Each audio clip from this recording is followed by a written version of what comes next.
안녕하세요. 저는 이지현이라고 합니다. 올해 65살이에요. 60이 넘은 나이에 설레는 마음이 다시 찾아올 줄 몰랐습니다. 하지만 가족들은 그것을 축복하기보다 비웃었습니다. 엄마, 이 나이에 무슨 연애예요? 라며 말이죠. 지금 이 이야기를 들려드리는 이유는 세상의 모든 편견과 반대를 넘어서 찾은 진짜 사랑에 대해서 말씀드리고 싶어서입니다. 사랑에는 정말 나이가 있는 걸까요? 3년 전 저는 62살이었습니다. 대기업에서 35년을 일하다가 정리해고를 당했어요. 그때만 해도 이제 뭘 하며 살지? 하는 막막함만 있었습니다. 남편은 벌써 7년 전에 세상을 떠났고 두 자녀는 각자의 가정을 꾸려 바쁘게 살고 있었거든요. 처음 며칠은 정말 멍하니 지냈어요. 아침에 눈을 뜨면 갈 곳도 없고 할 일도 없고 그냥 텔레비전만 보며 하루가 가는 게 전부였습니다. 그러다가 우연히 동네 도서관에서 자원봉사자를 모집한다는 공고를 봤어요. 한번 해볼까 하는 마음으로 신청했는데 정말 다행이었어요. 도서관에서 책을 정리하고 어르신들께 책을 읽어드리고 아이들에게 동화를 들려주는 일이 생각보다 의미 있더라고요. 특히 제가 담당하게 된 것은 인생 이모작 프로그램이었는데 중장년층을 위한 문화 강좌를 기획하고 운영하는 일이었습니다. 매주 화요일과 목요일 오전 10시부터 오후 4시까지 도서관에 나가는 것이 제 일상이 되었어요. 집에서 도서관까지는 걸어서 15분 정도 되는 거리였는데 그 길을 걸으며 오늘은 또 어떤 분들을 만날까 하는 소소한 기대를 하곤 했습니다. 정말 단조로운 일상이었어요. 아침에 일어나서 간단히 아침을 먹고 도서관에 가서 일을 하고 집에 돌아와서 저녁을 해먹고 텔레비전 보다가 잠자리에 드는 건. 주말에는 가끔 딸이 손자를 데리고 오거나 아들 집에 가서 함께 밥을 먹는 것이 전부였습니다. 그때는 이런 평범한 일상이 나쁘지 않다고 생각했어요. 남편 없이 혼자 사는 것에도 어느 정도 적응했고 자녀들도 자주 안부를 물어봐주고 이제 나이도 나이인데 조용히 이렇게 살면 되겠구나 하고 생각했습니다. 하지만 가끔은 텅 빈 것 같은 마음이 들기도 했어요. 특히 저녁 시간에 혼자 밥을 먹을 때면 문득 이게 내 인생의 전부인가 하는 생각이 들었습니다. 남편과 함께 살 때는 몰랐는데 혼자가 되니까 이렇게 외로운 줄 몰랐거든요. 그래도 대부분의 시간은 괜찮았어요. 도서관에서 만나는 분들과 이야기하는 것도 즐거웠고 특히 인생 이모작 프로그램을 통해서 저와 비슷한 처지의 분들을 많이 만날 수 있었거든요. 퇴직 후에 새로운 취미를 찾으신 분들, 자녀들이 독립한 후에 부부만의 시간을 즐기시는 분들, 저처럼 배우자를 잃고 홀로 지내시는 분들까지. 그런 분들과 이야기를 나누다 보면 아, 나만 이런 마음을 갖는 게 아니구나 하는 위안을 받곤 했습니다. 다들 각자의 방식으로 이 나이에 새로운 삶을 찾아가고 계시더라고요. 그렇게 1년 반 정도 도서관에서 봉사활동을 하던 어느 가을 날이었어요. 2022년 10월 둘째 주 화요일이었습니다. 그날따라 유독 바쁜 하루였어요. 인생 이모작 프로그램에 새로운 강사님이 오시기로 했는데 강의실 준비며 자료 정리며 해야 할 일이 많았거든요. 오전 9시에 도서관에 도착해서 부지런히 준비를 하고 있는데 갑자기 누군가가 제 어깨에 부딪혔어요. 그때 제가 들고 있던 서류 뭉치가 바닥에 흩어졌습니다. 아, 죄송합니다. 목소리를 듣고 고개를 들어보니 60대 중반쯤 되어 보이는 남성분이 허둥지둥 제 서류를 주워주고 계셨어요. 키가 크고 마른 편이셨는데 깔끔하게 빗어넘긴 희끗희끗한 머리카락과 도수가 높아 보이는 안경을 쓰고 계셨습니다. 무엇보다 정말 미안해하는 표정이 인상적이었어요. 괜찮습니다. 제가 급하게 가다가 그랬어요. 아니에요. 제가 길을 제대로 보지 않고 걸었네요. 혹시 다치신 곳은 없으세요? 그분의 말투가 참 정중하고 따뜻했어요. 목소리도 차분하고 좋았고요. 그때는 단순히 정중한 분이시네 정도로만 생각했습니다. 저 혹시 여기서 인생 이모작 프로그램 하는 곳이 어디인지 아세요? 오늘 강의를 하러 왔는데 그제서야 알았어요. 이분이 바로 오늘 오시기로 한 새로운 강사님이구나 하고요. 아, 그러시군요. 제가 그 프로그램 담당자입니다. 이지현이라고 해요. 아, 그렇습니까? 반갑습니다. 저는 김준호라고 합니다. 전에 대학에서 국문학을 가르쳤고요.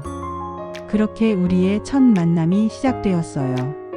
지금 생각해보면 정말 우연이었는데 그 우연이 제 인생을 완전히 바꿔놓을 줄은 꿈에도 몰랐습니다. 김준호 선생님은 정년퇴직 후에 지역사회 봉사활동을 하고 계셨는데 특히 중장년층을 위한 인문학 강의에 관심이 많으셨어요. 그날 첫 강의 주제가 인생 후반기 문학으로 새로 읽기였는데 정말 감동적이었습니다. 우리는 지금까지 누군가의 딸이나 아들로, 누군가의 아내나 남편으로, 누군가의 어머니나 아버지로 살아왔습니다. 하지만 이제는 온전히 나로 살아갈 시간입니다. 그 말을 들으면서 가슴이 뭉클했어요. 정말 제 마음을 정확히 표현해 주시는 것 같았거든요. 강의를 듣는 내내 고개를 끄덕이며 듣고 있었는데 가끔 김준호 선생님과 눈이 마주칠 때면 괜히 얼굴이 붉어지는 것 같았어요. 강의가 끝난 후에 다음 주 준비에 대해서 이야기를 나누게 되었는데 선생님께서 참 세심하게 준비를 하시더라고요. 지난번에 어떤 책들을 읽으셨는지, 어떤 주제에 관심이 많으신지 알고 싶어요. 그래야 더 도움이 되는 강의를 할 수 있을 것 같은데요.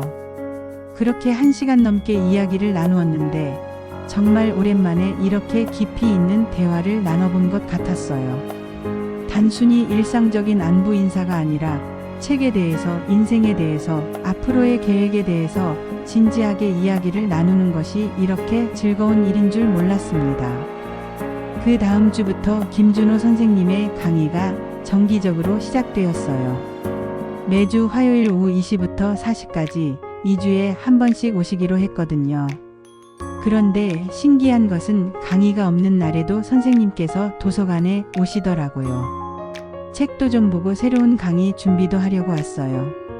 그렇게 말씀하시면서 늘 제가 있는 곳 근처에 앉아서 책을 읽으시거나 자료를 정리하셨어요. 처음에는 우연의 일치라고 생각했는데 자꾸 그러시니까 혹시 일부러 그러시는 건 아닐까 하는 생각이 들기 시작했습니다. 그러다가 어느 날 제가 무거운 책 상자를 옮기고 있는데 선생님께서 다가오셔서 도와주셨어요. 혼자서 하시기에는 너무 무거워 보이는데요. 괜찮습니다.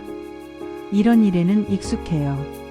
아니에요. 같이 하면 금방 끝날 일인데요. 그렇게 함께 책을 정리하면서 자연스럽게 이야기를 나누게 되었어요. 선생님께서 좋아하시는 작가 이야기, 예전에 가르치셨던 학생들 이야기, 퇴직 후의 생활 이야기까지. 시간 가는 줄 모르고 이야기했는데 문득 보니까 도서관 문 닫을 시간이 다 되어 있더라고요. 어머, 벌써 이런 시간이네요. 선생님 때문에 늦어지셨는데. 아니에요. 저도 정말 즐거웠어요. 이렇게 깊이 있는 대화를 나눈 지가 언제인지 모르겠네요. 그날 집에 돌아가면서 마음이 이상했어요. 기분이 좋기도 하고 설레기도 하고 동시에 약간 불안하기도 하고 내가 지금 뭘 하고 있는 거지? 하는 생각이 들었거든요. 그 다음 주에 또 만났을 때 선생님께서 커피를 2잔 들고 오셨어요. 어제 편의점에서 커피를 사는데 습관적으로 2잔을 샀네요. 혹시 드실래요? 그렇게 함께 커피를 마시면서 이야기를 나누는 것이 자연스러운 일상이 되어갔어요. 처음에는 도서관 일에 대한 이야기, 강의에 대한 이야기였는데 점점 개인적인 이야기도 하게 되었습니다. 선생님도 저처럼 배우자를 잃으셨다는 것을 알게 되었어요. 부인께서 5년 전에 암으로 돌아가셨다고 하시더라고요. 2분 다 성인이 되어서 각자의 가정을 꾸렸고 선생님도 저처럼 혼자 지내고 계셨습니다. 처음에는 정말 막막했어요. 40년을 함께 산 사람이 갑자기 없어지니까 뭘 해야 할지, 어떻게 살아야 할지 전혀 모르겠더라고요. 저도 그랬어요. 남편이 먼저 가고 나서 한동안은 아무것도 하기 싫었어요. 서로의 아픔을 이해하니까 더 가까워지는 것 같았어요. 같은 아픔을 겪은 사람만이 느낄 수 있는 그런 공감대가 있었거든요. 어느 날은 선생님께서 제가 좋아할 만한 책을 가져다 주시기도 했어요. 이 책 정말 좋던데요. 혹시 시간 나실 때 읽어보세요. 신경영 작가의 소설이었는데 중년 여성의 심리를 참 섬세하게 그린 작품이었어요. 집에 가서 읽는데 마치 제 이야기를 읽는 것 같더라고요. 그리고 선생님께서 왜 이 책을 저에게 추천해 주셨는지도 알 것 같았습니다. 다음에 만났을 때 그 책 이야기를 하면서 우리는 더 깊은 대화를 나누게 되었어요. 단순히 책 내용에 대한 이야기가 아니라 우리 각자의 인생에 대한 이야기, 앞으로의 꿈에 대한 이야기까지. 저는 이제 새로운 시작을 해보고 싶어요. 지금까지는 누군가를 위해서 살았다면 이제는 정말 제가 하고 싶은 일을 해보고 싶거든요. 선생님의 그 말이 정말 인상 깊었어요. 저도 똑같은 마음이었거든요. 그렇게 3개월 정도 지났을까요? 어느새 김준호 선생님과의 만남이 제 일주일에서 가장 기다려지는 시간이 되어 있었어요. 도서관에 가는 날이면 평소보다 옷차림에도 신경을 쓰게 되고 머리도 예쁘게 빗고 가게 되고 그런 제 자신을 보면서 이게 뭐 하는 짓인가 싶기도 했지만 동시에 오랜만에 설레는 마음을 느끼는 것이 나쁘지 않았어요. 하지만 아직은 그냥 좋은 동료, 좋은 친구 정도로만 생각하려고 했어요. 이 나이에 무슨 연애 감정이야 하면서 스스로를 다독이곤 했거든요. 그런데 정말 결정적인 순간이 찾아왔어요. 2023년 1월 새해를 맞아서 도서관에서 특별 프로그램을 기획하게 되었는데 인생 이모작 새해 새 출발이라는 주제로 큰 발표회를 하기로 했거든요. 지역 주민들을 모시고 그동안 인생 이모작 프로그램에 참여하신 분들이 각자의 경험을 발표하는 자리였어요. 김준호 선생님과 제가 함께 그 프로그램을 준비하게 되었는데 정말 바쁜 시간이었어요. 발표 내용도 정리해야 하고 초청할 분들도 섭외해야 하고 진행 순서도 짜야 하고 거의 매일 만나서 회의를 하고 준비를 했습니다. 그 과정에서 선생님의 다른 모습들을 많이 보게 되었어요. 꼼꼼하고 세심한 모습, 다른 사람을 배려하는 따뜻한 마음, 일에 대한 책임감까지. 매번 만날 때마다 이런 분이시구나 하면서 감탄하게 되었습니다. 특히 기억에 남는 것은 어느 날 저녁 늦게까지 준비를 하게 되었을 때예요. 도서관이 문을 닫은 후에도 특별히 허락을 받아서 준비를 계속하고 있었는데 시간이 너무 늦어지다 보니까 저도 피곤하고 집중력도 떨어지더라고요. 오늘은 여기까지 하고 내일 계속하는 게 어떨까요? 선생님께서 그렇게 말씀하시면서 제가 정리하던 자료들을 대신 정리해 주셨어요. 그리고 제 가방까지 들어주시면서 함께 나가셨죠. 밖은 이미 깜깜했는데 선생님께서 저를 집까지 바래다 주겠다고 하시더라고요. 집이 멀지 않아요. 혼자 갈 수 있어요. 이 시간에 혼자 가시기에는 위험해요. 제가 차로 바래다 드릴게요. 그렇게 선생님 차를 타고 집에 가는 동안 정말 이상한 기분이었어요. 마치 젊었을 때 처음 좋아하는 사람과 함께 있을 때의 그런 설렘이 다시 느껴지는 것 같았거든요. 차 안에서 조용히 흘러나오는 음악, 선생님의 옆모습, 창밖으로 보이는 겨울밤 풍경. 모든 것이 로맨틱하게 느껴졌어요. 내가 지금 뭘 생각하고 있는 거지? 하면서도 이 시간이 끝나지 않았으면 좋겠다는 생각이 들었습니다. 집 앞에 도착해서 차에서 내리려고 하는데 선생님께서 조심스럽게 말씀하셨어요. 지연 씨 혹시 괜찮으시다면 주말에 함께 영화라도 보러 가실래요? 물론 발표회 준비 때문에 스트레스도 받으셨을 테니까 잠깐 휴식도 하실 겸 해서요. 그 순간 가슴이 쿵 했어요. 이제 정말 확실해졌거든요. 선생님도 저에게 그런 마음을 갖고 계시다는 것을. 네, 좋아요. 그렇게 대답하고 나서 집에 들어갔는데 잠이 안 오더라고요. 계속 선생님 생각만 났어요. 그 따뜻한 목소리, 배려심 깊은 모습, 함께 있을 때의 편안함까지. 이런 마음을 느끼게 될 줄 정말 몰랐습니다. 하지만 동시에 불안한 마음도 있었어요. 내가 지금 뭘 하고 있는 거지? 이 나이에 이런 감정을 느껴도 되는 건가? 하는 생각이 계속 들었거든요. 주말이 되어서 정말 함께 영화를 보러 갔어요. 선생님께서 중년층이 좋아할 만한 멜로 영화를 골라주셨는데 영화를 보는 내내 옆에 앉아 계신 선생님이 더 신경 쓰였습니다. 가끔 웃으실 때의 모습, 진지하게 영화를 보시는 모습까지 모든 것이 새롭게 보였어요. 영화가 끝나고 함께 커피를 마시면서 이야기를 나누는데 선생님께서 조심스럽게 말씀하셨어요. 지연 씨, 저는 솔직히 말하면 요즘 많이 혼란스러워요. 무슨 말씀이세요? 지연 씨와 함께 있으면 마음이 편하고 즐거워요. 이런 감정을 느끼게 될 줄 몰랐는데 혹시 저만 이런 마음인가요? 그 순간 정말 심장이 빨리 뛰었어요. 드디어 서로의 마음을 확인하는 순간이 온 거죠. 아니에요. 저도 선생님과 함께 있을 때가 가장 행복해요. 그렇게 우리는 서로의 마음을 확인했어요.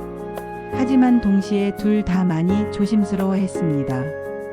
이 나이에 새로운 사랑을 시작한다는 것이 쉬운 일이 아니라는 것을 알고 있었거든요.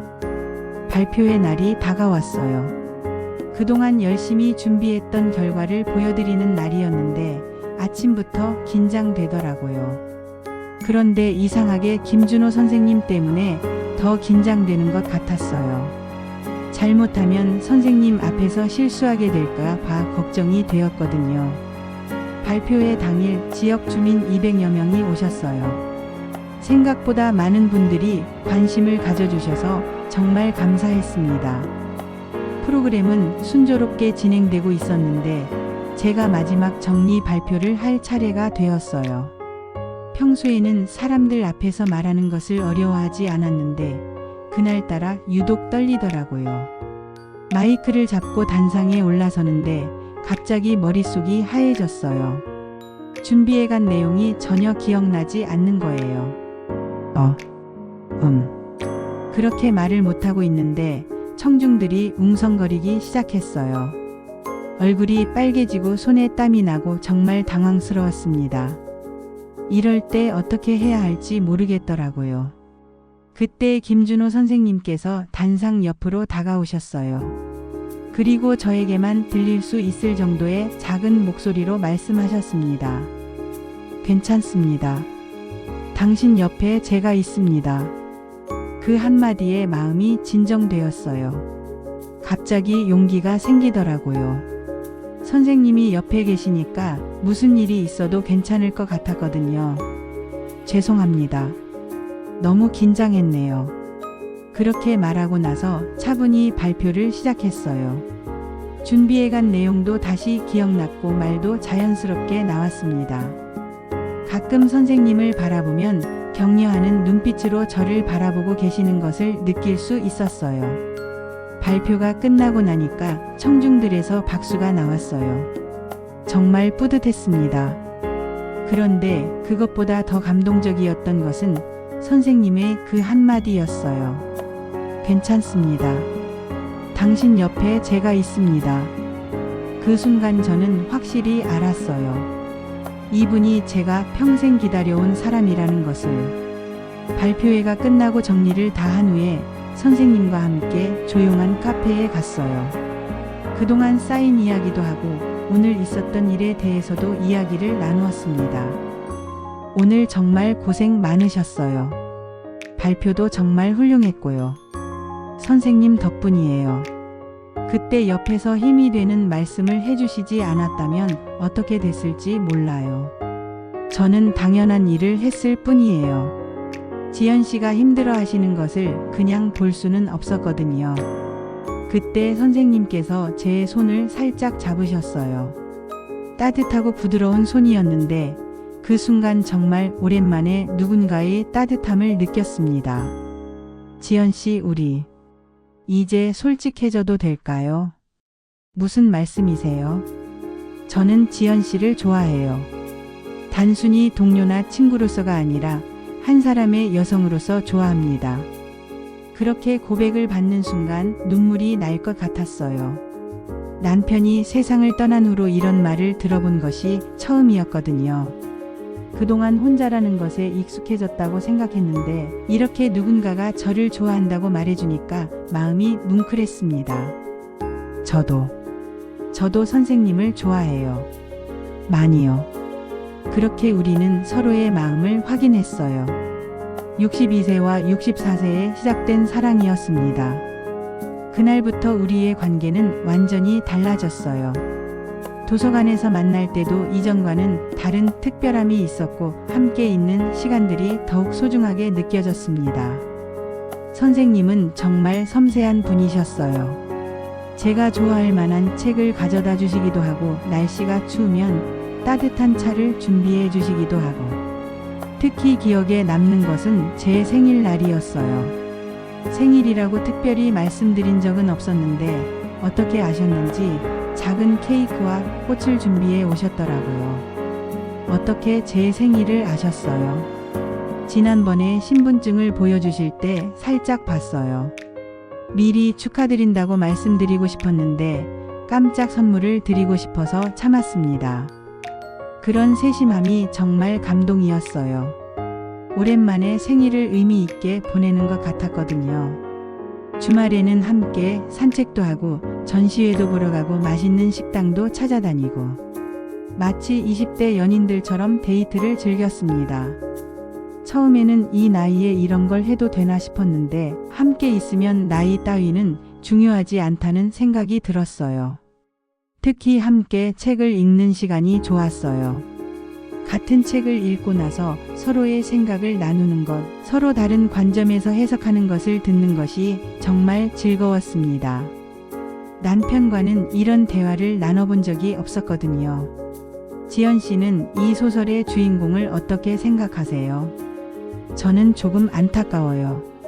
자신의 진짜 마음을 너무 늦게 깨달은 것 같아서요. 그래도 늦었지만 깨달았잖아요.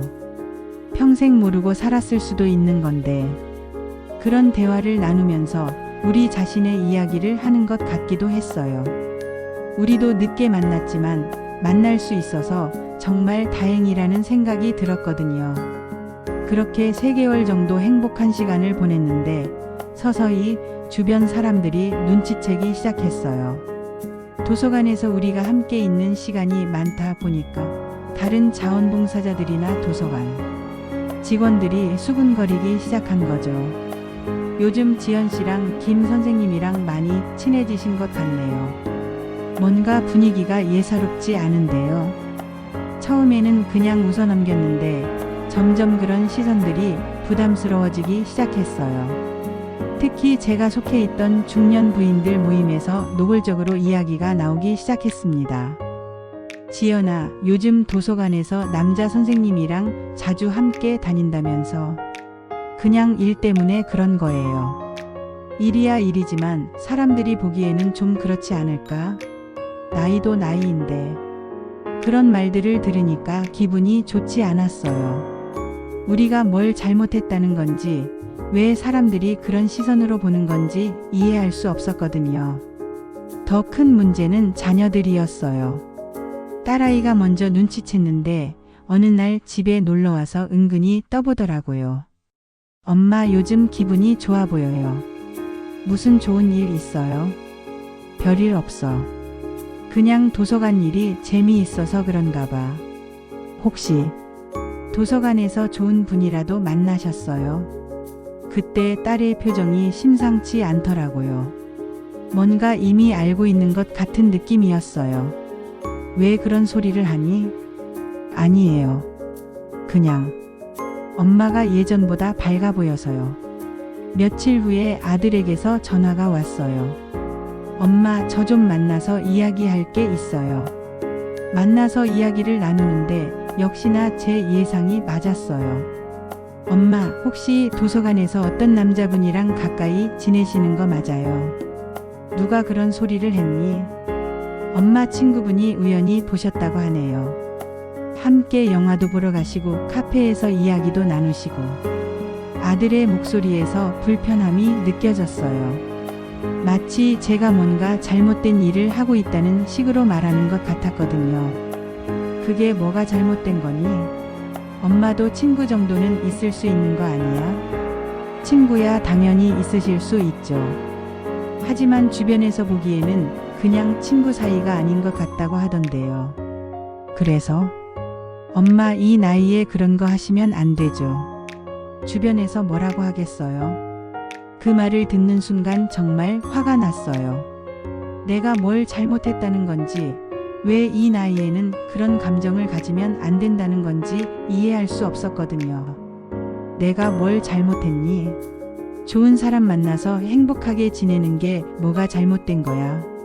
잘못됐다는 게 아니라 체면이라는 게 있잖아요. 아버지 돌아가신 지 겨우 7년밖에 안 됐는데 7년이 겨우야. 나는 그 7년이 정말 길었어. 얼마나 외로웠는지 너희들은 몰라. 그래도 이런 식으로 해결할 문제는 아니잖아요. 결국 아들과 심하게 다퉜어요. 오랜만에 이렇게 큰 소리로 싸웠는데 서로 이해할 수 없다는 표정으로 헤어졌습니다. 집에 혼자 남아서 생각해 보니까 정말 억울했어요. 내가 누군가를 좋아하고 그 사람과 행복한 시간을 보내는 것이 왜 잘못된 일이 되어야 하는 건지, 나이가 많다고 해서 사랑할 권리가 없다는 건지. 그날 밤 김준호 선생님에게 전화를 드렸어요. 그동안 있었던 일들을 다 말씀드렸더니 선생님도 비슷한 상황이셨더라고요. 저희 집 아이들도 마찬가지예요. 처음에는 좋은 분을 만나셨다고 좋아하더니 진짜 가까운 사이라는 걸 알고 나서는 반대하기 시작했어요. 정말 속상해요. 내가 뭘 잘못했는지 모르겠어요. 지연 씨 잘못이 아니에요. 사람들이 편견을 갖고 있는 거죠. 선생님의 위로가 큰 힘이 되었지만 동시에 앞으로 어떻게 해야 할지 막막했어요. 이렇게 주변의 반대가 심한 상황에서 계속 만날 수 있을까 하는 생각이 들었거든요. 그 다음 주부터는 정말 힘든 시간이 시작되었어요. 자녀들이 번갈아가며 저를 설득하러 왔거든요. 딸아이는 조금 더 부드러운 접근을 했어요. 엄마, 저는 엄마가 행복하셨으면 좋겠어요. 정말로요. 하지만 지금 방식은 좀 성급한 것 같아요. 뭐가 성급하다는 거니? 아직 아버지 돌아가신 지 얼마 안 됐잖아요. 조금 더 시간을 두고 생각해 보셨으면 어떨까요? 딸아, 엄마가 지금까지 얼마나 외로웠는지 너는 몰라. 좋은 분을 만나서 이렇게 마음이 편해진 건 정말 오랜만이야. 그건 알겠어요. 하지만 너무 빨리 진전되는 것 같아서 걱정이 되는 거예요.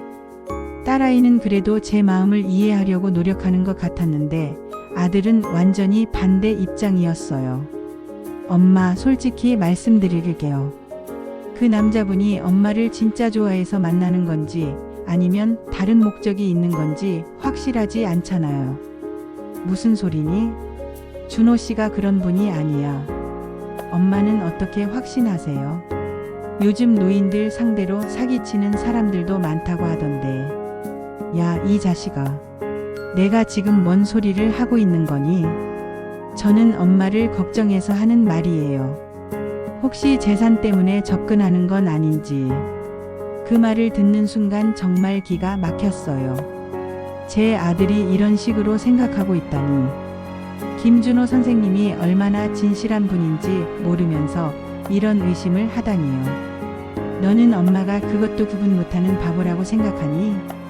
그런 게 아니라 사람 마음이라는 게 확실한 게 어디 있어요. 특히 이런 나이에는 더 조심해야 하는 거 아니에요. 결국 또 크게 싸웠어요. 아들은 화를 내며 나가버렸고 저는 혼자 남아서 울었습니다. 내 자식들이 나를 이렇게 불신한다는 것이 정말 슬펐거든요. 그런데 더 힘든 것은 주변의 시선이었어요. 동네에서 만나는 사람들의 눈빛이 예전과 달라졌어요. 어떤 분들은 대놓고 수근거리기도 했고요. 지연 씨 요즘 남자친구 생겼다면서? 이 나이에 남자친구가 웬 말이에요. 그래도 좋겠네요. 아직 팔팔하시구나. 그런 말들을 들으면 정말 기분이 상했어요. 마치 제가 뭔가 부끄러운 일을 하고 있다는 식으로 말하는 것 같았거든요. 도서관에서도 분위기가 달라졌어요. 다른 자원봉사자들이 저와 김준호 선생님을 보는 시선이 예전과 다르더라고요. 어떤 분은 아예 대놓고 말하기도 했어요. 요즘 젊은 사람들도 연애하기 바쁜데 이 나이에 무슨 연애예요? 연애라고 할 것도 없고요. 그냥 좋은 분이에요.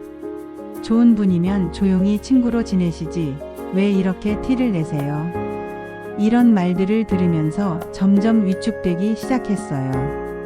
김준호 선생님과 함께 있을 때도 주변 눈치를 보게 되고 자연스럽게 행동하기가 어려워졌습니다. 선생님도 비슷한 상황이셨어요. 어느 날 만났을 때 표정이 많이 어두우시더라고요. 지연 씨, 저희 너무 힘들게 하는 건 아닐까요? 무슨 말씀이세요? 주변에서 이렇게 반대하는데 혹시 제가 지연 씨에게 피해를 주는 건 아닐까 싶어서요. 그런 말씀 마세요. 저는 선생님과 함께 있을 때가 가장 행복해요. 저도 마찬가지예요. 하지만 지연 씨가 힘들어 하시는 모습을 보면 그때 선생님의 표정이 정말 안타까워 보였어요. 우리 둘 다 서로를 좋아하면서도 주변의 반대 때문에 괴로워하고 있었거든요. 그렇게 몇 주가 지나면서 상황은 더욱 악화되었어요. 자녀들의 반대는 더욱 강해졌고 주변의 시선도 점점 부담스러워졌습니다. 결정적인 사건이 터진 것은 김준호 선생님의 전처와 관련된 문제였어요.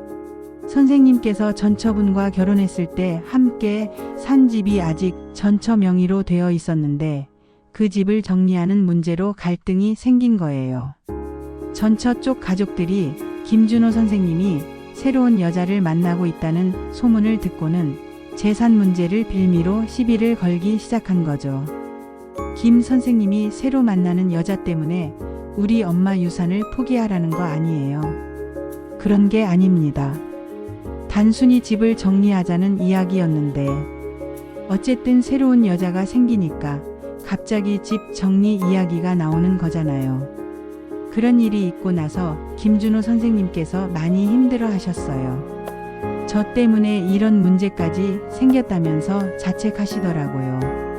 지연 씨, 죄송해요. 제가 제대로 정리하지 못한 일들 때문에 선생님 잘못이 아니에요. 그런 일은 언젠가는 정리해야 할 일이었잖아요. 하지만 지금 이 시점에 이런 일이 생기니까 설상가상으로 제 아들이 그 소문까지 듣게 되었어요. 그리고는 더욱 강하게 반대하기 시작했습니다. 엄마 봐요. 그 사람도 전처 문제도 제대로 정리 안 했으면서 엄마한테 접근한 거예요. 그런 게 아니야. 복잡한 사정이 있는 거야. 복잡한 사정이면 더 문제죠. 엄마까지 그 복잡한 문제에 휘말리게 되는 거 아니에요. 너는 왜 그렇게 부정적으로만 생각하니? 현실적으로 생각하는 거예요. 엄마 나이에 이런 복잡한 일에 휘말릴 필요가 있어요. 그때 딸아이도 아들 편을 들기 시작했어요. 엄마, 저도 오빠 말이 맞는 것 같아요. 너무 복잡해지는 것 같아요. 너희들이 왜 이렇게 나를 믿지 못하니? 믿지 못하는 게 아니라 걱정되는 거예요. 엄마가 상처받을까 봐. 결국 자녀들이 직접 김준호 선생님을 만나자고 제안했어요. 처음에는 거절했지만 계속 요구하길래 어쩔 수 없이 만남을 주선했습니다. 그 만남이 정말 최악이었어요. 아들과 딸이 김준호 선생님을 신문하듯이 질문했거든요. 어머니와 어떤 관계신지 정확히 말씀해 주세요. 저는 어머님을 정말 좋은 분이라고 생각합니다. 좋은 분이라는 게 구체적으로 무슨 의미인가요? 한 사람의 여성으로서 존경하고 좋아합니다. 그럼 결혼할 생각도 있으시다는 말씀인가요? 그런 이야기까지는. 전처분과의 재산 문제는 어떻게 되는 건가요? 그렇게 계속 따지듯이 질문하는 아들의 모습을 보니까 정말 부끄러웠어요. 김준호 선생님이 얼마나 당황스러우실까 싶었거든요. 만남이 끝나고 나서 김준호 선생님의 표정이 많이 어두우셨어요. 지연 씨, 죄송합니다. 제가 준비가 부족했네요. 선생님 잘못이 아니에요. 애들이 너무했어요. 아니에요. 자녀분들 입장에서는 당연한 걱정이에요. 그날 이후로 김준호 선생님과의 만남이 점점 어색해지기 시작했어요. 서로 부담을 느끼고 있다는 것이 느껴졌거든요. 며칠 후 선생님께서 저에게 조심스럽게 말씀하셨어요. 지연 씨, 우리 잠깐 시간을 가져보는 것이 어떨까요? 무슨 말씀이세요? 서로 너무 힘들어하고 있잖아요. 이렇게 계속 만나는 것이 서로에게 도움이 될까 싶어서요. 그 말을 들었을 때 가슴이 무너지는 것 같았어요. 결국 이런 날이 올 줄은 알고 있었지만 막상 현실이 되니까 받아들이기 어려웠거든요. 혹시 저 때문에 선생님이 힘드신 거죠? 그런 게 아니에요. 저는 지연 씨와 함께 있을 때가 가장 행복해요. 하지만 이렇게 계속 주변에서 반대하고 지연 씨까지 힘들어 하시는 걸 보면 저는 괜찮아요. 아니에요. 괜찮지 않아요. 지연 씨가 얼마나 힘들어 하시는지 다 보여요. 결국 우리는 잠시 만나지 않기로 했어요. 잠시라고 했지만 사실은 이별이나 다름없다는 것을 둘 다 알고 있었습니다. 그날 밤 혼자 집에 앉아서 정말 많이 울었어요. 오랜만에 찾은 행복이었는데 이렇게 끝나버리다니. 너무 억울하고 슬펐습니다. 김준호 선생님과 헤어지고 나서의 일상은 정말 견디기 힘들었어요. 도서관에 가도 선생님이 계시던 자리가 계속 눈에 띄었고 함께 읽던 책들을 보면 눈물이 났습니다. 자녀들은 제가 다시 예전처럼 지내는 것을 보고 안도하는 것 같았어요.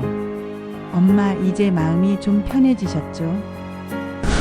처음에는 힘드시겠지만 시간이 지나면 괜찮아지실 거예요. 하지만 저는 전혀 괜찮지 않았어요. 오히려 날이 갈수록 더 힘들어졌습니다. 김준호 선생님과 함께 했던 시간들이 얼마나 소중했는지 뼈저리게 느끼게 되었거든요. 아침에 눈을 뜨면 하루가 길게만 느껴졌어요. 예전에는 도서관에 가면 선생님을 만날 수 있다는 기대감이 있었는데 이제는 그런 기대할 것도 없었습니다. 음식 맛도 없고 텔레비전을 봐도 재미없고 책을 읽어도 집중이 안 되고 모든 것이 의미 없게 느껴졌어요. 가장 힘든 것은 밤이었어요. 혼자 누워 있으면 김준호 선생님 생각이 계속 났거든요. 지금 뭘 하고 계실까? 저와 헤어진 것을 후회하고 계실까? 아니면 이미 잊으셨을까? 그런 생각들이 머릿속을 맴돌았습니다. 한 달 정도 지났을 때 우연히 동네에서 김준호 선생님을 봤어요. 멀리서였지만 한눈에 알아볼 수 있었죠. 선생님도 저를 보신 것 같았는데 서로 어색하게 눈을 마주쳤다가 피했습니다. 그 순간 가슴이 너무 아팠어요.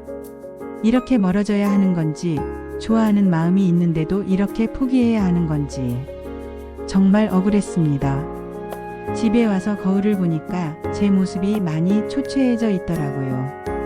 얼굴도 살이 빠지고 표정도 어두워져 있었어요. 딸아이가 와서 그런 제 모습을 보고는 걱정하기 시작했습니다. 엄마, 많이 안 좋아 보여요.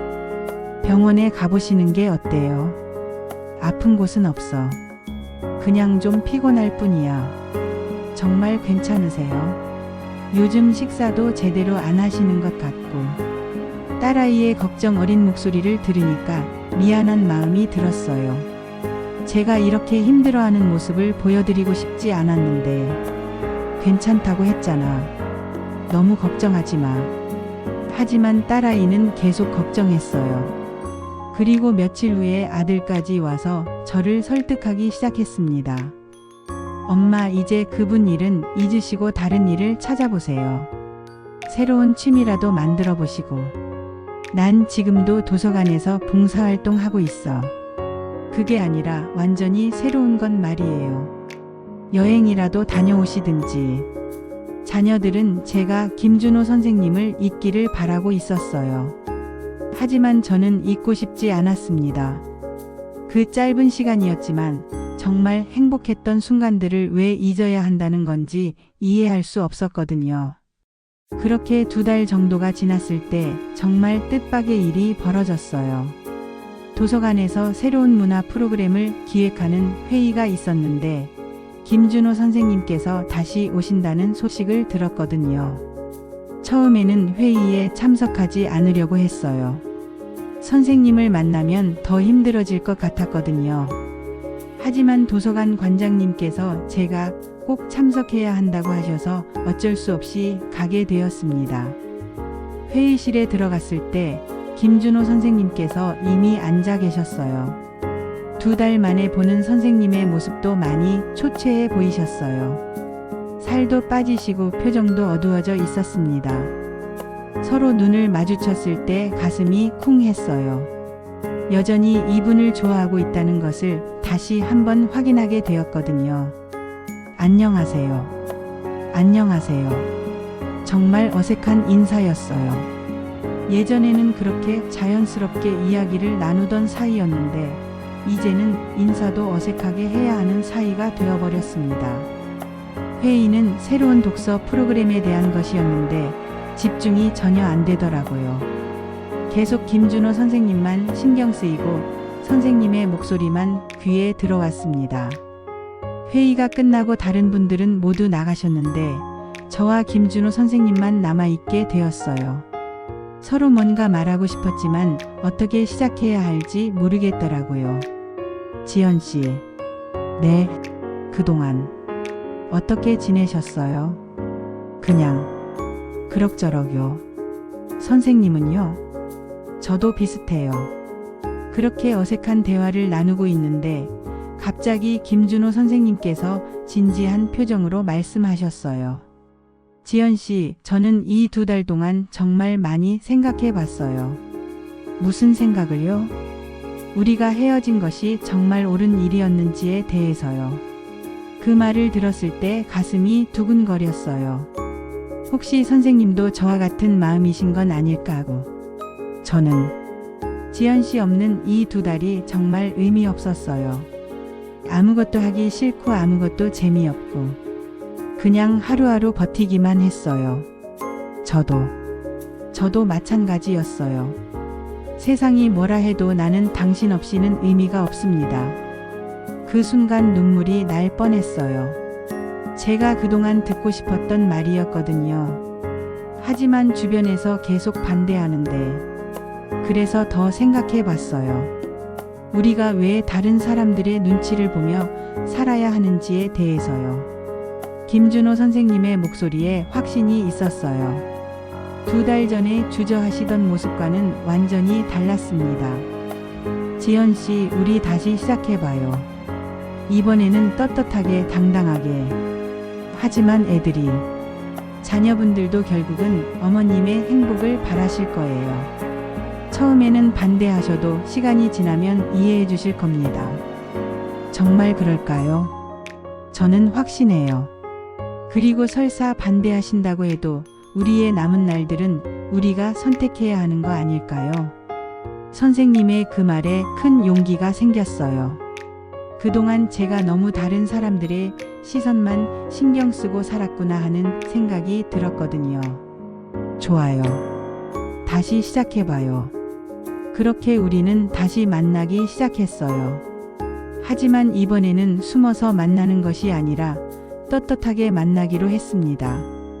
다시 만나기 시작한 우리의 모습은 예전과 달랐어요. 더 성숙해졌고 더 확신에 차 있었습니다. 2달간의 헤어짐이 오히려 우리 관계를 더 단단하게 만들어준 것 같았어요. 김준호 선생님은 정말 많이 달라져 계셨어요. 예전에는 주변 눈치를 보시던 모습이 있었는데 이제는 당당하셨거든요. 지연 씨, 이번에는 우리가 어떤 관계인지 분명히 하고 싶어요. 무슨 말씀이세요? 저는 지연 씨를 사랑합니다. 그리고 가능하다면 결혼도 하고 싶어요.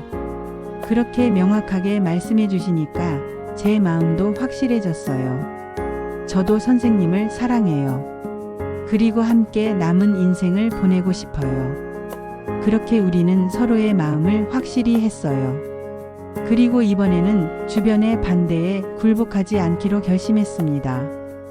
먼저 제 자녀들에게 분명히 말했어요. 나는 김준호 선생님과 계속 만날 거야. 그리고 가능하다면 결혼도 할 생각이야. 엄마, 이번에는 너희들이 뭐라고 해도 내 마음은 변하지 않을 거야. 그러면 우리는 어떻게 돼요? 주변에서 뭐라고 하겠어요? 주변에서 뭐라고 하든 상관없어. 내 인생은 내가 사는 거야. 그렇게 단호하게 말하니까 아이들도 조금 당황하는 것 같았어요. 평소에 순한 엄마가 이렇게 강하게 나오는 것을 처음 보는 거였거든요. 엄마가 정말 그렇게 하고 싶으시다면 저희가 막을 수는 없겠네요. 딸아이가 먼저 조금 누그러지는 모습을 보였어요. 하지만 신중하게 생각해 보세요. 정말 후회 없으실 거예요. 후회 없어. 오히려 이렇게 좋은 분을 놓친다면 그게 더 후회될 것 같아. 아들은 여전히 반대했지만 예전처럼 강하게 막지는 않았어요. 제가 워낙 확신에 차 있다 보니까 더 이상 말려봐야 소용없다는 것을 아신 것 같았거든요. 김준호 선생님도 자녀분들과 진지한 대화를 나누셨다고 했어요. 처음에는 반대했지만 선생님이 진심으로 저를 사랑한다는 것을 알고 나서는 조금씩 마음을 열기 시작했다고 하시더라고요. 그리고 뜻밖의 지지자들이 나타나기 시작했어요. 도서관에서 우리를 지켜봐온 몇몇 분들이 공개적으로 응원해 주시기 시작한 거예요. 지연 씨, 좋은 분 만나셨네요. 정말 보기 좋아요. 이 나이에도 사랑할 수 있다는 걸 보여주셔서 고마워요. 우리도 용기를 얻었어요. 그런 응원의 말들을 들으니까 정말 힘이 났어요. 우리를 이해해주는 사람들도 있다는 것을 알게 되었거든요. 특히 기억에 남는 것은 70대 할머니 한 분의 말씀이었어요. 젊은 사람들은 몰라요.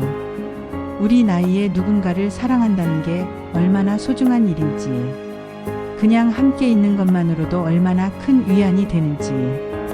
그 말을 들으면서 우리가 하고 있는 일이 잘못된 것이 아니라는 확신이 들었어요.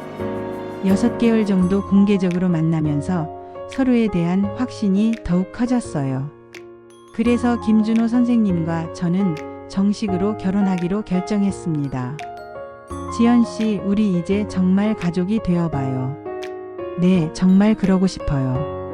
하지만 결혼 이야기가 나오자 다시 큰 반대에 부딪혔어요. 특히 재산 문제 때문에 양쪽 자녀들이 크게 반발했습니다. 엄마, 결혼하시면 재산은 어떻게 되는 거예요? 재산이 뭐가 그렇게 중요하니? 중요하죠. 엄마가 돌아가시면 우리가 받을 유산인데 그 사람과 결혼하시면 그 사람 자식들과 나눠야 하는 거 아니에요. 그런 말을 들으니까 정말 실망스러웠어요. 제 행복보다 재산을 더 걱정하는 아이들의 모습이 안타까웠거든요. 너희들이 그렇게 생각한다면 내 재산은 지금 당장 나눠줄게. 나는 준호 씨와 우리끼리만 살 거야. 엄마, 그런 뜻이 아니라. 아니야, 그런 뜻이 맞아. 너희들이 내 행복보다 돈을 더 중요하게 생각한다는 걸 이제 알았어. 김준호 선생님도 비슷한 상황이셨어요. 자녀분들이 재산 때문에 반대한다는 이야기를 들었습니다. 어느 날 김준호 선생님께서 저에게 말씀하셨어요. 지연 씨, 제가 제 자녀들에게 분명히 말했어요.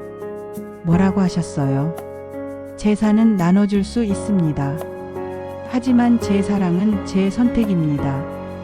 그 말이 정말 감동적이었어요. 재산보다 사랑을 선택하겠다는 선생님의 마음이 느껴졌거든요. 저도 똑같이 제 아이들에게 말했어요.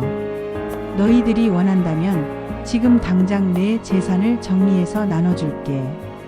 대신 나는 내가 사랑하는 사람과 함께 살 거야. 그렇게 강하게 나오니까 아이들도 조금씩 태도가 바뀌기 시작했어요. 재산 때문에 엄마의 행복을 가로막는다는 것이 얼마나 잘못된 일인지 깨닫기 시작한 것 같았거든요. 결국 우리는 작은 결혼식을 올리기로 했어요. 큰 결혼식은 부담스러우니까 가족들과 가까운 지인들만 모시고 조용히 하기로 했습니다. 결혼식 준비를 하면서 정말 행복했어요. 60대에 웨딩드레스를 입는다는 것이 어색하기도 했지만 동시에 설레기도 했거든요. 지연 씨 정말 아름다우세요. 김준호 선생님이 저를 보고 그렇게 말씀해 주실 때 정말 20대 신부가 된 기분이었어요. 결혼식 당일 생각보다 많은 분들이 와주셨어요. 도서관에서 알게 된 분들, 중년 모임에서 만난 친구들, 그리고 우리를 응원해 주던 분들까지. 하지만 아직도 완전히 마음을 열지 못한 자녀들의 표정은 어두웠어요. 특히 제 아들은 끝까지 불편한 기색을 감추지 못했습니다. 결혼 서약을 하는 순간이 정말 감동적이었어요. 김준호 씨, 당신과 함께 남은 인생을 보낼 수 있어서 정말 행복합니다. 이지연 씨, 당신을 만난 것이 제 인생 최고의 선물입니다. 그렇게 서약을 나누고 있는데 갑자기 제 딸아이가 울기 시작했어요. 처음에는 왜 우는지 몰랐는데 나중에 알고 보니 감동해서 운 거였어요. 엄마 정말 행복해 보여요. 처음에는 반대했지만 이렇게 행복한 엄마 모습을 보니까 제가 틀렸었나 봐요. 딸아이의 그 말에 정말 기뻤어요. 마침내 제 행복을 이해해 주는 것 같았거든요. 아들도 결국 마음을 돌렸어요. 결혼식이 끝나고 나서 저에게 와서 말했거든요. 엄마 죄송해요. 그동안 엄마 마음을 이해하지 못했어요. 괜찮아. 너도 엄마를 걱정해서 그런 거였잖아. 앞으로는 엄마가 행복하시는 모습을 보는 게 제일 중요한 것 같아요. 그렇게 자녀들도 마침내 우리의 결혼을 축복해 주었습니다. 결혼식 후 피로연에서 김준호 선생님 이제는 제 남편이조이 감사 인사를 하셨어요. 오늘 이 자리에 와주신 모든 분들께 감사드립니다. 처음에는 나이가 많다고 해서 우리의 사랑을 의심하는 분들도 계셨지만 사랑에는 나이가 없다는 것을 보여드릴 수 있었던 것 같습니다. 그리고 저도 한마디 했어요. 여러분, 우리의 사랑을 지켜봐 주시고 응원해 주셔서 정말 고맙습니다. 늦게 찾은 사랑이지만 그래서 더욱 소중하고 감사합니다. 그날 밤 신혼집에서 남편과 함께 차를 마시면서 이야기를 나누었어요. 여보 정말 기뻐요. 이렇게 행복한 날이 올 줄 몰랐어요. 저도요. 지연 씨. 아니, 여보를 만난 것이 제 인생에서 가장 큰 행운이에요. 결혼한 지 1년이 지난 지금 저희는 정말 행복하게 살고 있어요. 작은 아파트에서 둘이서 조용히 지내는 일상이지만 매일매일이 의미 있고 소중합니다. 아침에 함께 일어나서 간단한 아침을 함께 먹고 함께 산책도 하고 함께 책도 읽고 이런 평범한 일상이 이렇게 행복할 수 있다는 것을 이제야 알았어요. 남편은 정말 세심하고 따뜻한 분이에요. 제가 몸이 안 좋을 때는 병원에 함께 가주시고 제가 좋아하는 음식을 만들어 주시기도 하고 무엇보다 제 말을 끝까지 들어주시는 것이 가장 고마워요. 자녀들도 이제는 완전히 우리 결혼을 인정해주고 있어요. 가끔 집에 놀러와서 함께 식사도 하고 명절에는 함께 보내기도 하고 처음에는 어색했지만 이제는 정말 한 가족이 된 것 같아요. 특히 제 딸아이가 어느 날 저에게 이런 말을 했어요. 엄마 보면서 많이 배웠어요. 나이가 들어도 새로운 사랑을 찾을 수 있다는 것, 그리고 자신의 행복을 위해 용기를 낼 수 있다는 것. 그 말을 들으면서 정말 뿌듯했어요. 제가 용기를 내어서 한 선택이 딸아이에게도 좋은 영향을 준 것 같았거든요. 도서관에서도 여전히 봉사활동을 하고 있어요. 이제는 남편과 함께 하고 있는데 서로 도우면서 일하니까 더 즐겁고 보람도 있습니다. 가끔 저희 같은 처지의 분들이 상담을 요청해 오세요. 중년의 배우자를 잃고 혼자 지내다가 새로운 사람을 만나게 됐는데 어떻게 해야 할지 모르겠다고 하시면서요. 그런 분들께 저는 항상 이렇게 말씀드려요. 나이는 숫자에 불과해요.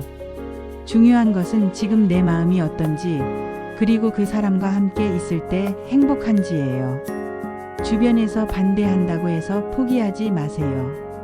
정말 진실한 사랑이라면 시간이 지나면 사람들도 이해하게 될 거예요.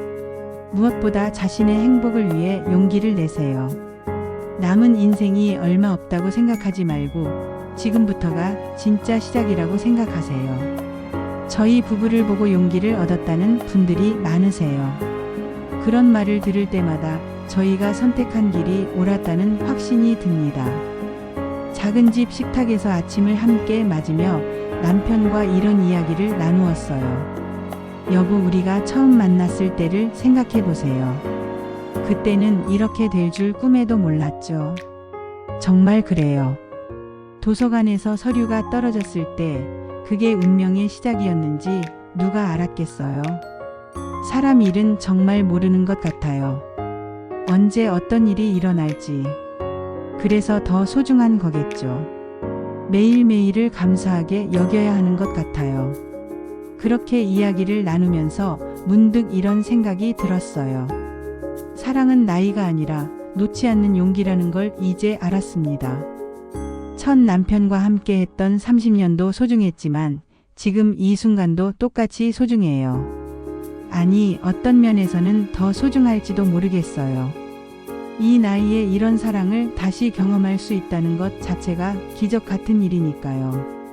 간혹 사람들이 물어봐요. 이 나이에 재혼하신 것을 후회하지 않으세요? 그럴 때마다 저는 자신 있게 대답해요. 전혀 후회하지 않아요. 오히려 이런 용기를 더 일찍 내지 못한 것을 후회해요. 60세에 새로운 사랑을 시작했다고 해서 늦은 것이 아니에요. 지금이 바로 최적의 시기였던 것 같아요. 세상에는 아직도 나이 때문에, 체면 때문에, 주변 시선 때문에 자신의 행복을 포기하는 분들이 많으세요. 특히 저희 같은 나이대의 분들은 더더욱 그런 것 같아요. 하지만 저는 말씀드리고 싶어요. 언제든 늦지 않았다고. 60세든 70세든 진정한 사랑 앞에서는 나이는 중요하지 않다고. 물론 쉽지 않아요. 주변에 반대도 있고 편견도 있고 현실적인 문제들도 있고. 하지만 그 모든 것들을 이겨낼 만큼의 가치가 있다는 것을 저희가 증명했다고 생각해요. 지금 이 순간에도 어디선가 저희와 비슷한 상황에 있는 분들이 계실 거예요. 새로운 사랑을 만났지만 주변의 반대 때문에 망설이고 있는 분들, 나이 때문에 스스로를 포기하고 있는 분들. 그런 분들께 용기를 드리고 싶어요. 여러분의 행복은 여러분이 선택하는 거예요. 다른 사람이 결정해 주는 것이 아니라요. 늦게 찾아온 사랑이지만 그들의 계절은 이제 막 시작되고 있었습니다. 그리고 이 계절이 얼마나 아름다운지 그들은 매일매일 새롭게 발견하고 있어요. 사랑은 나이가 아니라 놓지 않는 용기입니다. 그리고 그 용기가 있다면 언제든 새로운 시작이 가능해요. 지금도 저희는 매일 아침 함께 눈을 뜨며 감사해요.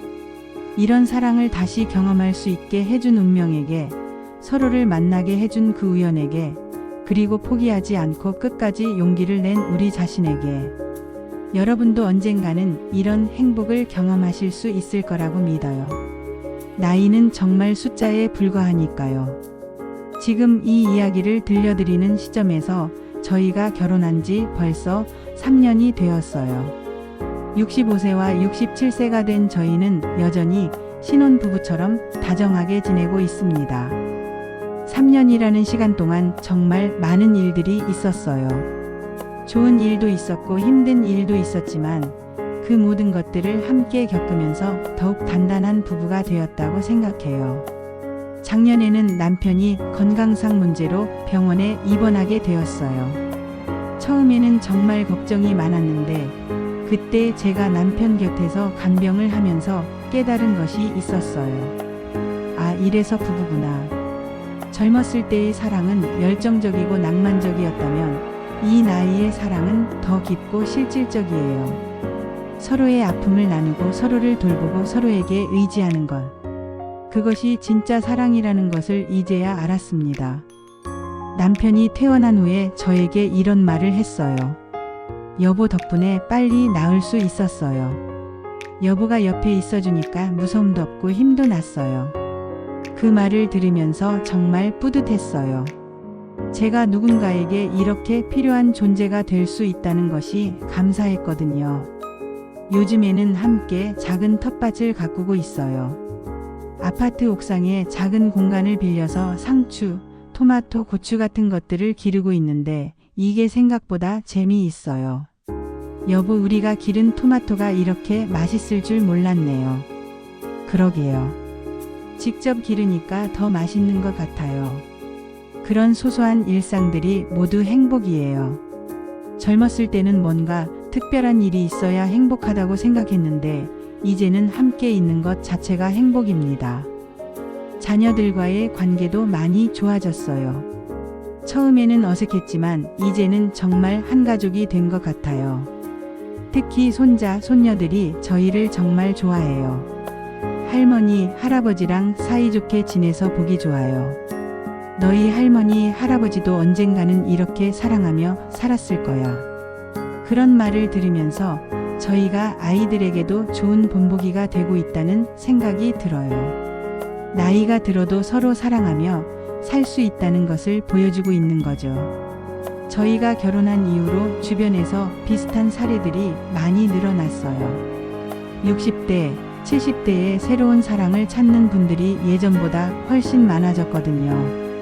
도서관에서도 저희를 보고 용기를 얻으신 분들이 많이 계세요.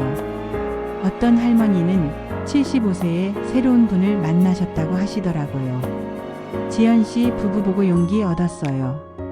나도 행복할 권리가 있다는 생각이 들었거든요. 그런 말씀을 들을 때마다 정말 뿌듯해요. 저희의 선택이 다른 분들에게도 희망을 주고 있다는 것이 감사하거든요. 사회 분위기도 많이 달라진 것 같아요. 예전에는 노인의 재혼이나 새로운 관계에 대해서 부정적으로 보는 시각이 많았는데 이제는 훨씬 관대해진 것 같아요. 텔레비전이나 신문에서도 시니어들의 사랑에 대한 긍정적인 기사들이 많이 나오고 황혼육아라는 말도 생겼잖아요. 시대가 변하고 있는 것 같아서 다행이에요. 무엇보다 평균 수명이 늘어나면서 60세 이후의 인생이 정말 길어졌잖아요. 60세에 새로운 사랑을 시작해도 20년, 30년을 함께 살 수 있는 시대가 되었어요.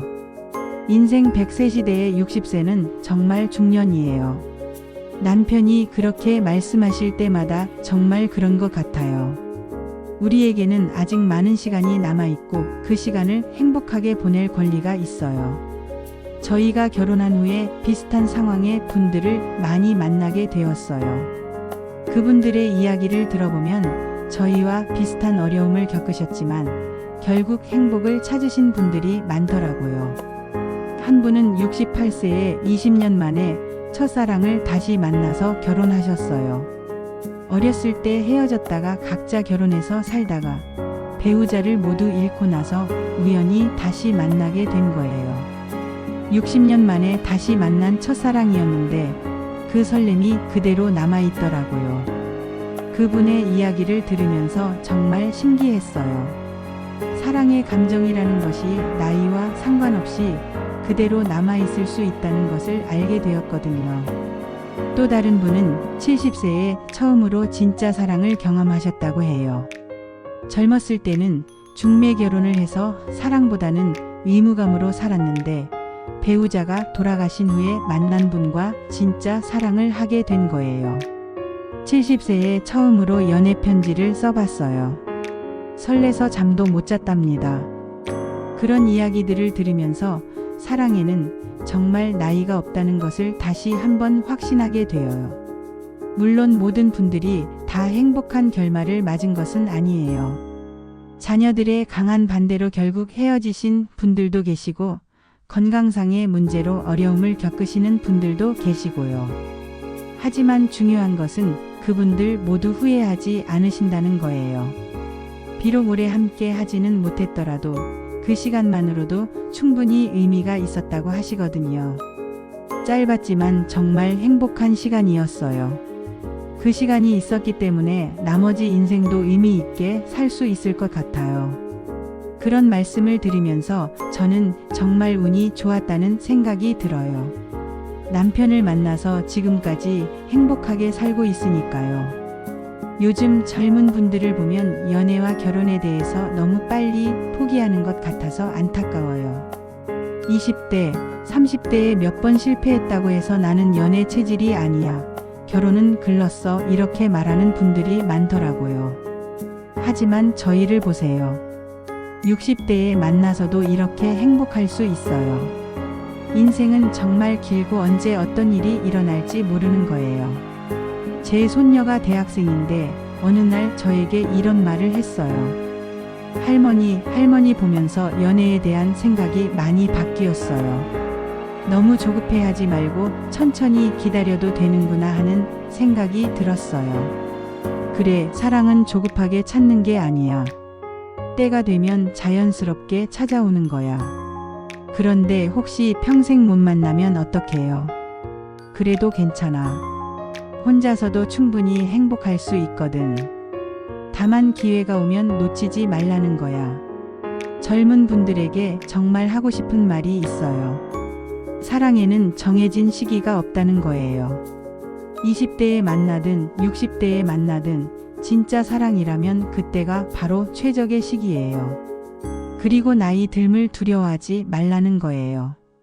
나이가 들수록 사랑은 더 깊어지고 의미 있어져요. 젊었을 때의 열정적인 사랑도 좋지만 성숙한 사랑은 또 다른 아름다움이 있거든요.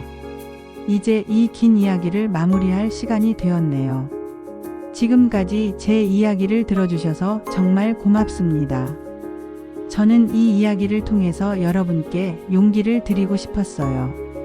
나이 때문에, 주변 시선 때문에, 현실적인 문제들 때문에 자신의 행복을 포기하고 계신 분들에게 말이에요. 인생은 한 번뿐이에요.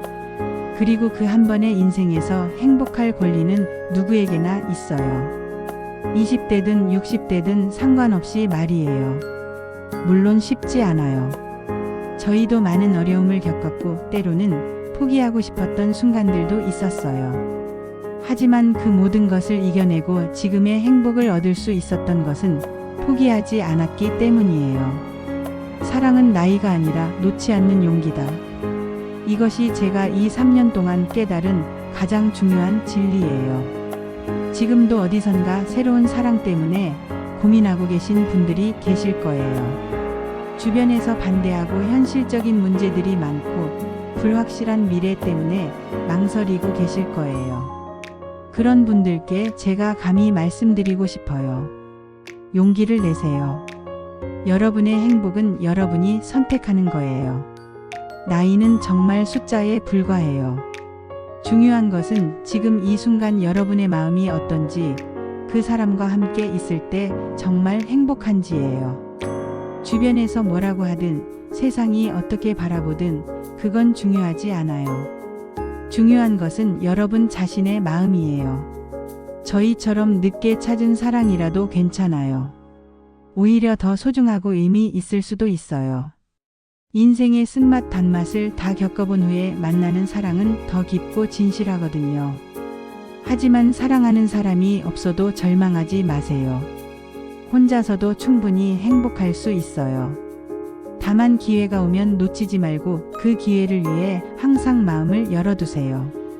지금 이 순간에도 남편은 옆에서 책을 읽고 계세요. 가끔 재미있는 부분이 나오면 저에게 읽어주시기도 하고 저도 제가 읽고 있는 책의 내용을 남편에게 이야기해 드리기도 해요. 이런 평범한 일상이 이렇게 소중할 줄 몰랐어요. 함께 있다는 것만으로도 충분히 행복해요. 내일은 함께 시장에 가서 장을 볼 예정이에요. 남편이 좋아하는 생선도 사고 제가 좋아하는 과일도 사고 그리고 집에 와서 함께 요리를 할 거예요. 다음 주에는 손자가 놀러 온다고 해요. 남편과 함께 손자와 놀아줄 생각을 하니까 벌써부터 기대가 되네요. 이런 소소한 계획들, 작은 기대들이 모여서 저희의 행복한 일상을 만들어가고 있어요. 앞으로도 건강이 허락하는 한 이런 행복한 날들이 계속되기를 바라요. 그리고 저희와 같은 처지의 분들도 모두 이런 행복을 경험하실 수 있기를 진심으로 바랍니다. 60세에 다시 피어난 사랑, 세상의 반대를 넘어서 찾은 진짜 행복. 이것이 제가 여러분께 들려드리고 싶었던 이야기예요. 사랑에는 나이가 없어요. 있다면 그것은 편견일 뿐이에요. 진짜 사랑은 언제든 시작될 수 있고 언제든 새롭게 피어날 수 있어요. 여러분도 언젠가는 그런 사랑을 만나실 거예요. 그리고 그때가 오면 용기를 내세요. 주변의 시선을 두려워하지 말고 여러분의 행복을 위해 선택하세요. 그것이 제가 이 이야기를 통해서 여러분께 전하고 싶었던 가장 중요한 메시지예요. 사랑은 나이가 아니라 놓지 않는 용기입니다. 그리고 그 용기가 있다면 언제든 새로운 시작이 가능해요. 지금도 저희는 매일 새로운 사랑을 시작하고 있어요. 어제보다 오늘, 오늘보다 내일 더 깊이 사랑하면서 말이에요. 여러분의 인생에도 이런 아름다운 사랑이 찾아오기를 진심으로 기원합니다. 긴 이야기 끝까지 들어주셔서 정말 고맙습니다. 여러분 모두 행복하세요. 늦게 찾아온 사랑이지만 그들의 계절은 이제 막 시작되고 있었다. 그리고 이 계절이 얼마나 아름다운지 그들은 매일매일 새롭게 발견하고 있다. 사랑은 나이가 아니라 놓지 않는 용기라는 것을 온몸으로 증명하면서